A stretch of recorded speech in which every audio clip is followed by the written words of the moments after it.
Hi guys, mga natanig sagbot guys. No, tanaw. Sama lagi kay gablog ko. Sama po to. Kataning kulay. Kay Korean ito na pod. Korean food. Sangyup.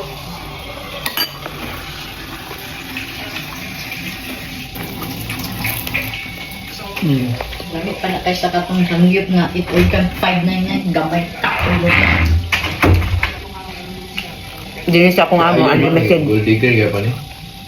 Walang question na. Hindi naman kaya ilaban sila. Ano sa chair? Yatag, kasi nga naman yung kasuligaw. Yatag daw mas mga basta. Wala siya pod guys. Kasuligaw ka. Ha? Kaya tagatong taga-surigaw. Ano ko tagaan sa mo? Hindi, sayang kung maghatag ka. Saya, ang masarap ba na? Tao lang tayo. Ayaw, nakakaw naman ka ani. Sila Steve ba? No. Katong katitong ba katong? Ay, siya dito? Wala, kita tigil pa ang magsalita. Sige na kay. Kambuutan sa mga bata. Yes, baby. Dadig na sila nga, ipalo ko nila ha. Nagtagan sila glitson. Sa mother. Miguel! Ayun pa may naulag ako. Hello. Miguel! Lobe. Ate Lynn, ikaw na lang tuwa sa iya. Half day, ba siya? Kaya man ko sa balay, maglabing-labing namin sa kumbahan na. Ano, sa dili ko mag-duty lang. Ay, dili ko mga tugpatad, maglabing-labing rata. Maglabing-labing na. Kasi siya walas kwaon. Ginakon sa diwa sa inyo. Oo, siya walas kwaon. School sila para sa Ate Lynn. Before lunch ata. Naka-tutor?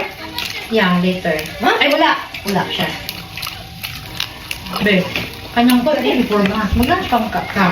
Ang gusto ko mag-work, ako dito sa kuan, mga English class or mga anak. O, dahil yung magkalit sa lunch kayo, magkukong di ako ito. Kung saan nila English, kung saan tayo nga. Bisan din na talaga ako schedule. Kaya ako i-delete ako schedule. Ay, wait, balik kayo, wait. Yan ako ganun magkagulayan eh. Ma, ayun sabi. Ma, ayun sabi. Gulay? Nilutuan na ba ko sa kumbana? Wala. Siya na ipakaon siya. Giluto siya giluto. Sabaw, gulay. Gulay Paris. Kuan, ang subject na mo karon kay EE. Kasi balita sa itong kano MX mo. Napa daw siya. Saan yung LTO? Naka-line up. Friday. So, ang